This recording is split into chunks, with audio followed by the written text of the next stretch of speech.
Primeiro, eu vou cumprimentar vocês, agradecendo enormemente a Celina Areias pelo convite, a CTB e a todos os companheiros da CTB, companheiros e companheiras, né? Todo mundo atualmente fala bom dia a todas, todos e todes. Todes não é bom, né? Porque na nossa língua, e eu gosto de falar assim, bom dia também a quem não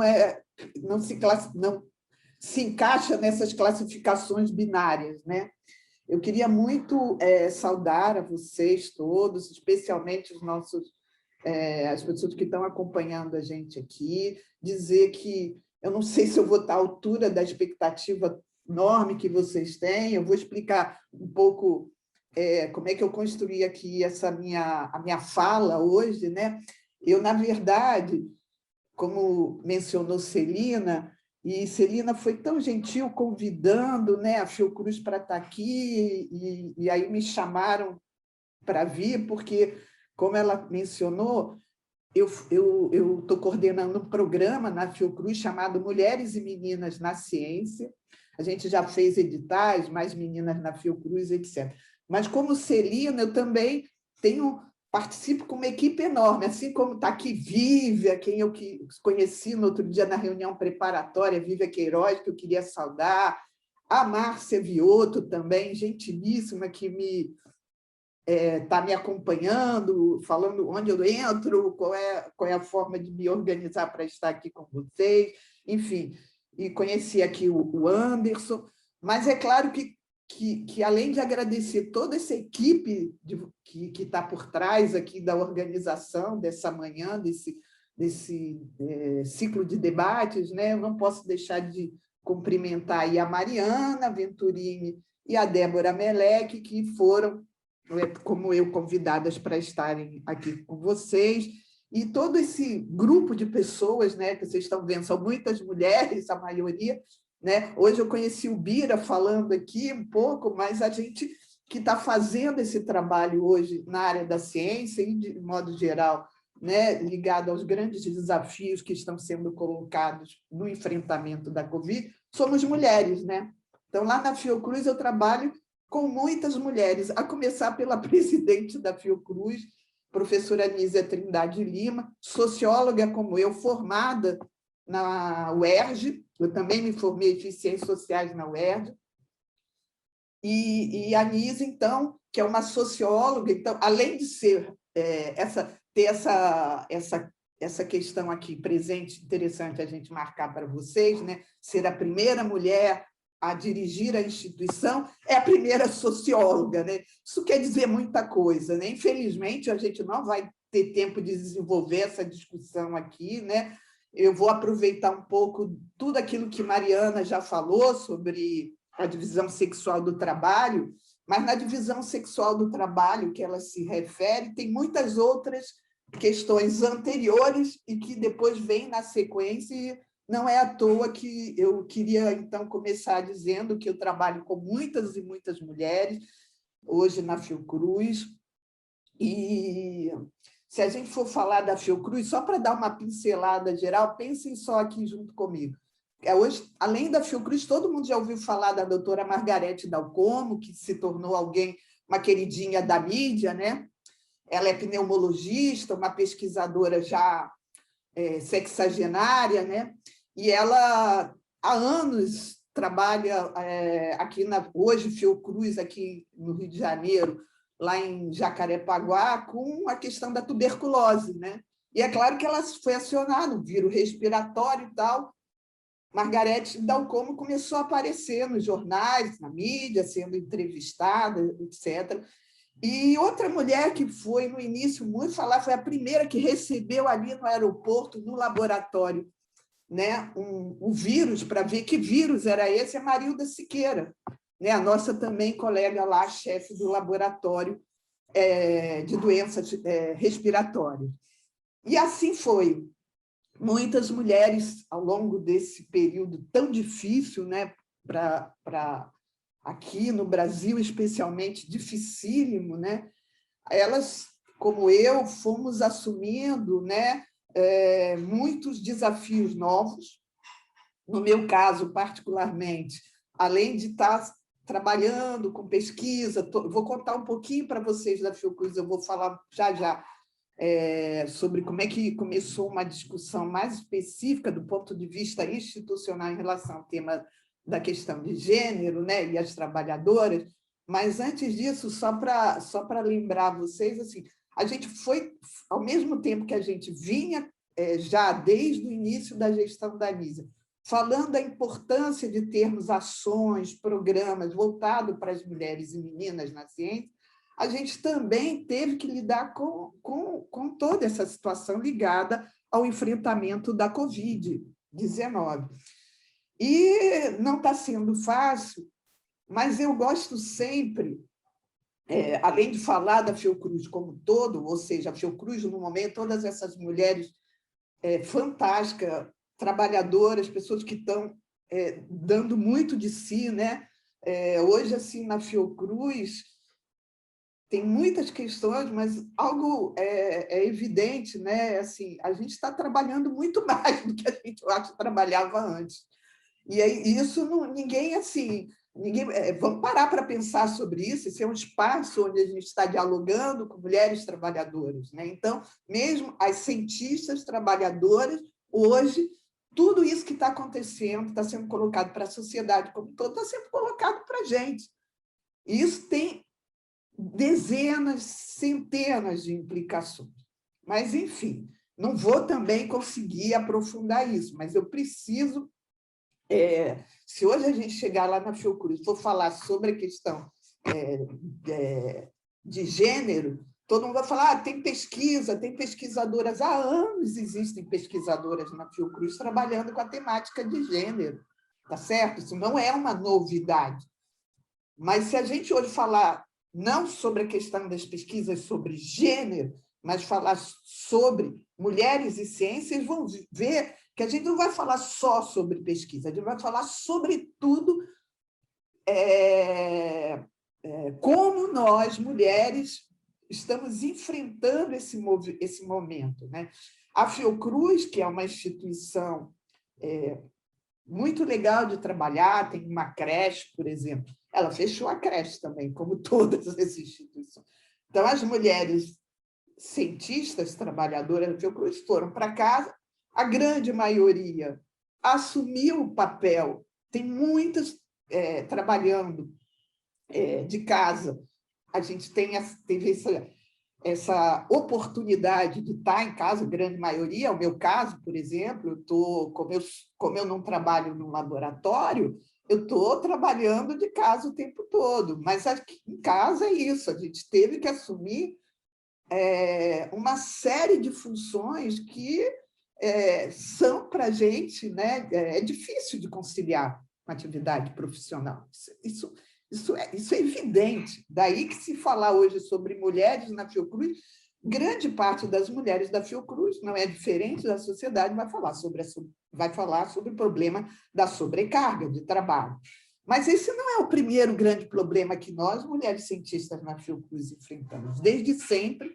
Então, em 2008, 2019, é criado o Comitê de Proequidade de Raça e Gênero na Fiocruz, e desde o início da criação do comitê, e até hoje, o grande tema tratado no âmbito das discussões que esse comitê tem que enfrentar, nas discussões e soluções que ele tem proposto, se refere à questão do assédio.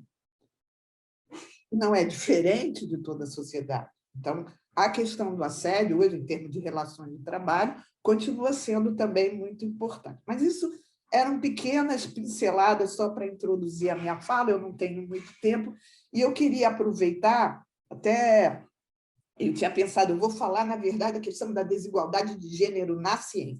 Então, vou começar dizendo assim, olha, para vocês, não se nasce cientista, torna-se, nós nos tornamos cientistas. Essa frase da Simone de Beauvoir, que está no livro Segundo Sexo, onde ela separou exatamente o que é biológico, o que é social, né?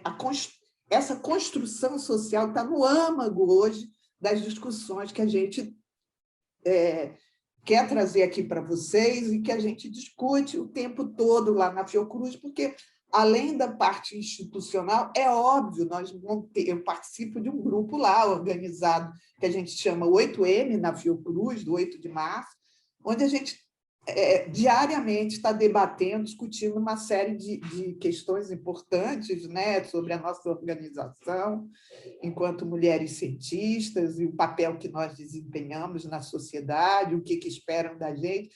Mas eu também sou historiadora, então eu gosto de falar sempre, começar com essa frase da Berta Lutz, desculpa, da Simone de Beauvoir, para introduzir um outro personagem fundamental que realmente a Mariana falou sobre isso, que é a Berta Lutz, né? A Berta Lutz, na verdade, ela foi estudar ciências naturais na França porque a mãe dela era uma enfermeira alemã que tinha trabalhado na Califórnia, casou com Adolfo Lutz e veio morar no Brasil. Uma mãe alemã, um pai de cultura também de origem germânica, duro, difícil, mas também muito determinados, e botaram a filha para estudar.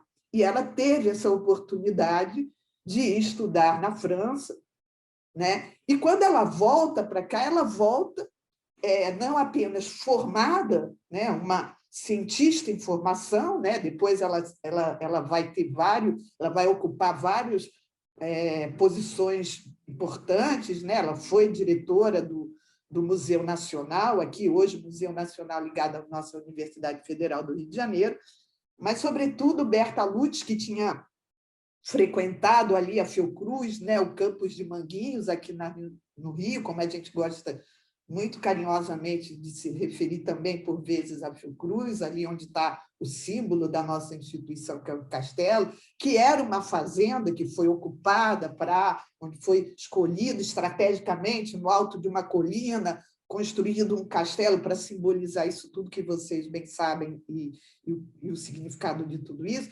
Sobretudo, tinha lá essa menina, né, frequentando aqueles jardins, curiosa, e quando ela volta, ela não só voltou para fazer a diferença no mundo da ciência em relação às mulheres no mundo da ciência, ela voltou uma militante que lutou, né, pelo voto feminino. E eu acho que, só para falar um aspecto, depois tem muitos outros, ela vai para...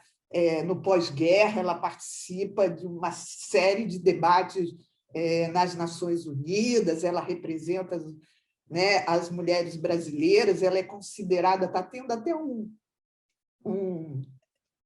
desses canais aí de assinatura, um especial que fala um pouco sobre o papel da Berta Lutz, reconhecido no mundo inteiro, e aqui a gente conhece pouco. Se a gente for à escola, onde eu muito trabalho com questão da ciência, vocês vão ver, pergunta lá para a garotada, e aí, pessoal, cadê? Quem é que sabe? Cíntia, vai falar de uma série de nomes de homens, né? Pouquíssimas pessoas conhecem Berta Lutz. Então, uma das minhas bandeiras lá na Fiocruz foi pegar essa história da Berta e estar levando isso para as escolas, para os jovens, para as meninas. A gente criou um prêmio especial na Fiocruz chamado Menina Hoje, Cientista Amanhã, para as professoras e alunos da educação básica que querem trabalhar temas ligados à ciência, saúde, meio ambiente, sejam premiados. E aí a gente começou a ver como é que é difícil, pouca... A gente teve, por exemplo, a gente dizia claramente nesse prêmio assim, é só para mulher, professoras do gênero e tal, tarará, femininas, as alunas. Pô, teve um monte de professor e tal se inscrevendo. A gente, professor, o senhor não viu, não pode, é só para estimular as meninas, enfim. Professoras botando os meninos. Ou seja, o que eu quero dizer para vocês que mesmo quando a gente abraça essa luta e que a gente vai para o campo, a gente tem que ir preparado para entender que ainda a sociedade não reconhece, né? Não reconhece as instituições, passou a reconhecer a Fiocruz por uma situação, infelizmente, catastrófica de crise sanitária que a gente está vivendo nesse país. porque a Fiocruz faz vacina, tudo que a Fiocruz está fazendo, hoje ela faz. Foi por isso que eu falei da médica pneumologista sexagenária, falei de Marildo, um laboratório de vírus, e quando teve H1N1 e tantas outras doenças respiratórias, foram essas mulheres, foi essa mesma instituição que esteve à frente, né, do enfrentamento de outras crises. Não, claro, na dimensão que a gente está atual. Se a gente pegar os dados da Fiocruz em relação às mulheres hoje, a gente vai ver que a gente acompanha. É claro que é preciso lembrar que a Fiocruz é uma instituição de saúde pública, né? É uma instituição que é SUS, né? As pessoas reclamam, falam, mas não sabe. Mas eu queria dizer para vocês assim, se a gente for falar da Fiocruz, da história da Fiocruz, e se a gente for pensar a Fiocruz na contemporaneidade, a gente tem que começar a entender que a Fiocruz ela foi uma instituição importante para que, a partir da Constituição de 1988, aquele movimento que levou à reforma sanitária, ela foi importante para que ela mesma, o Fiocruz, se repensasse, o projeto institucional que tem uma origem em 1900, Oswaldo Cruz, etc., etc., e que no período militar, né, criada a fundação, reunindo uma série de unidades ligadas ao Ministério da Saúde, mas na verdade, nos anos final dos anos 80, início dos anos 90, que a Fiocruz é totalmente repensada a partir dessa lógica que levou à construção da reforma sanitária e nos quadros, e para isso é muito importante a gente ver a Fiocruz como uma instituição de ciência, com muita pesquisa, pesquisadores, mas pesquisadores que, sobretudo, são pesquisadores que têm um compromisso com tudo que foi discutido na origem dessa reforma e da Constituição de 1988. Portanto, a Fiocruz é uma instituição do SUS, né? A Fiocruz não faz só pesquisa. A Fiocruz faz pesquisa, a Fiocruz é muito ensino, onde eu estou situada nesse grande contexto de construção dessa participação da ciência na sociedade brasileira. A gente participa como eu participo, com a parte de educação, formação de jovens. E tem também a parte da assistência. Então, desde esse departamento hoje da Escola Nacional de Saúde Pública, que trabalha com pneumologia, tuberculose, até o Instituto Fernandes Figueira, ali, aqui no Rio de Janeiro, quem conhece, na Praia do Flamengo, uma instituição criada em 1939, esse instituto, e o Fernandes Figueira hoje é um Instituto Fernandes Figueira de pesquisa para quê? Para mulheres, para crianças e mulheres. Esse subtítulo ele é enorme, é um título muito grande. Enfim, todo mundo chama IFF, é o Fernandes Figueira, que faz pesquisa sobre mulheres e crianças. Então, é o quê? É uma unidade de saúde que atende o SUS, e isso é preciso lembrar. Por isso tudo é que, quando a gente começou a trabalhar com as meninas, além de um pouco dessa história da criação da instituição, 1900, desse período inicial, onde a gente não tinha muitas mulheres, se vocês olharem a Fiocruz também, que os primeiros cursos são dos anos 20, se vocês forem olhar, a primeira mulher, por exemplo, a publicar numa revista da Fiocruz, que é a revista das mais conceituadas e mais antigas da América Latina, a Memória do Instituto de Volta, a primeira mulher publicou um artigo em 1938, assinar um artigo, foi em 1938, foi a doutora Maria von Baumgarten-Dini, né, casada com outro cientista. Então, muitas das mulheres que fizeram essa história, elas começam nessas relações pessoais e possibilidades que tiveram de ter acesso à ciência no país, e que hoje isso passa por uma outra lógica. E eu, repito, que trabalho com a área de educação e muito voltado para programas da educação básica, acho importantíssimo a gente lembrar que isso tem que começar muito cedo. A gente investiu e percebemos, isso já é um pouco já da minha geração, que está trabalhando com a questão de gênero e ciência, a gente percebeu que tinha tido, né, um crescimento significativo da participação de mulheres na ciência como um todo e na Fiocruz em particular, mas ainda é pouco. Não sei se vocês sabem, no Brasil, 54% dos estudantes de doutorado são mulheres. Isso é mais ou menos a nossa realidade também, Fiocruz. Um pouquinho mais, um pouquinho menos, mas 54% de estudantes de doutorado no nosso país são mulheres, tá certo? No mundo, e na Fiocruz mais ou menos a mesma coisa. No mundo, se a gente pegar aí os dados que foram publicados pela Unesco em 2018, vocês vão ver que 30% dos pesquisadores e cientistas são mulheres no mundo. Mais ou menos essa é a ordem. Tem um estudo muito bom, quem quiser conhecer, de uma pesquisadora do IPEA, a Fernanda de Negri, que ela fez um trabalho muito legal, ela é do IPEA, né? E ela mostra no estudo que hoje esses 54% das mulheres representam um aumento de 10% nas últimas 2 décadas. Isso provavelmente não, isso tem a ver, né, com a questão toda do investimento que foi feito a partir do final da Constituição até chegar à Lei de Diretrizes e Bases e da Lei de Diretrizes e Bases, que é de 1996 para cá. Isso tem a ver com o aumento da escolarização de meninas no país. Isso está se refletindo.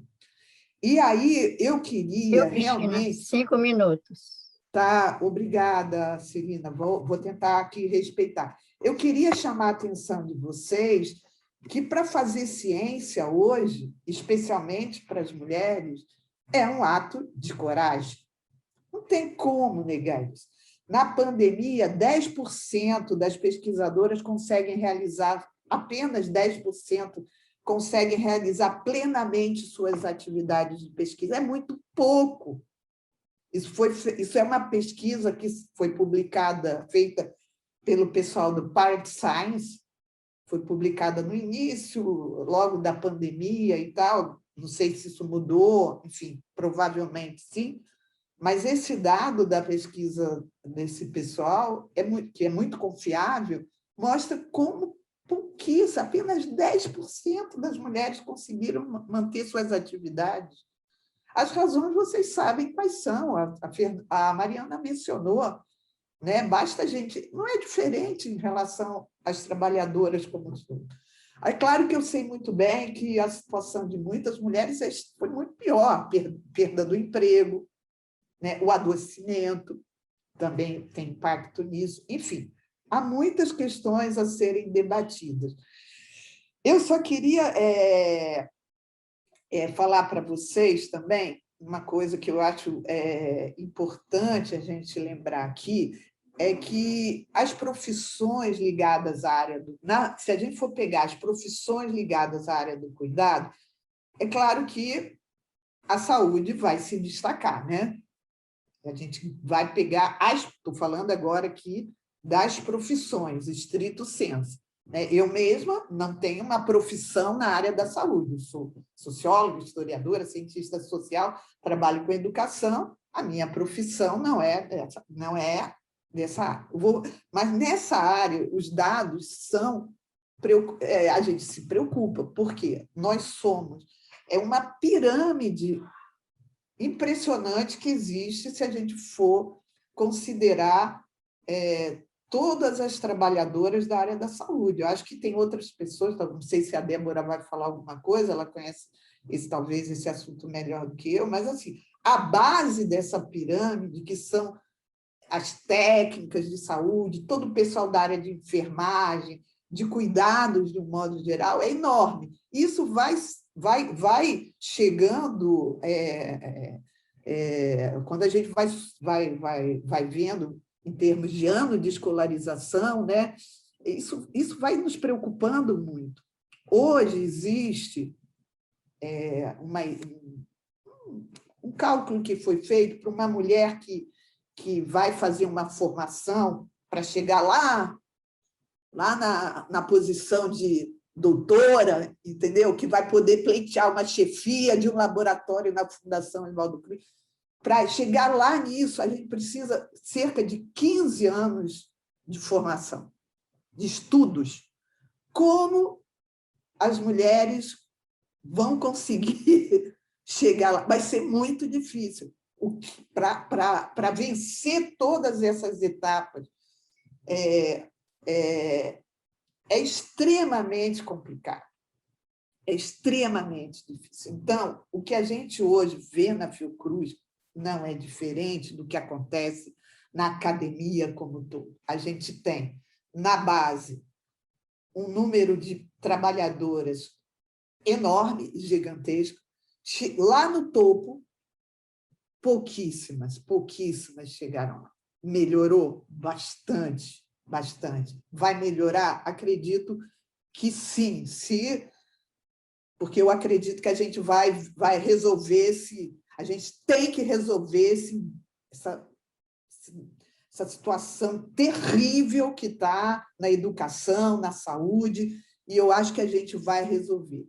Mas, para isso, a Fiocruz, como muitas instituições, precisa, e é para isso que eu estou trabalhando, acreditar que são necessárias políticas públicas, né? E entre essas políticas, eu quero destacar a questão da política de cotas, né? A gente hoje está discutindo na Fiocruz a importância dessa política de cotas, que lá atrás a gente falava das questões mais gerais de raça e gênero. Agora, isso tem cor, isso tem muitas questões por trás. Então, a questão das mulheres cientistas negras para a gente na Fiocruz é importante, a gente está trabalhando nessa perspectiva de incluir mais meninas negras na ciência, tá certo?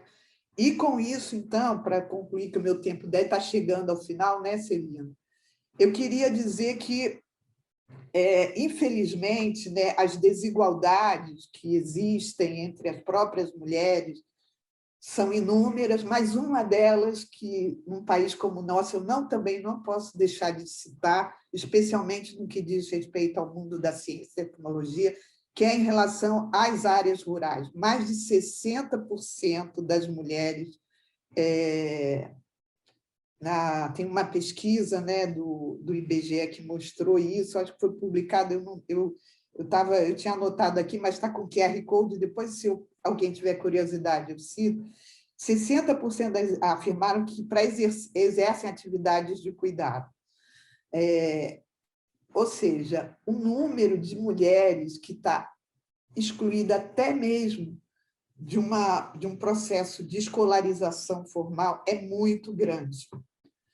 E isso é algo que nos obriga a pensar e a refletir muito mais sobre o que a gente quer dessa sociedade. Que tipo de sociedade... Nós nos transformamos numa sociedade que exclui de muitas maneiras e de muitas formas muitos atores sociais importantes. Estou falando de atores no sentido geral. E a questão das mulheres e as mulheres no campo, que vivem em áreas rurais, é importante. A gente precisa ter um olhar e atenção para isso.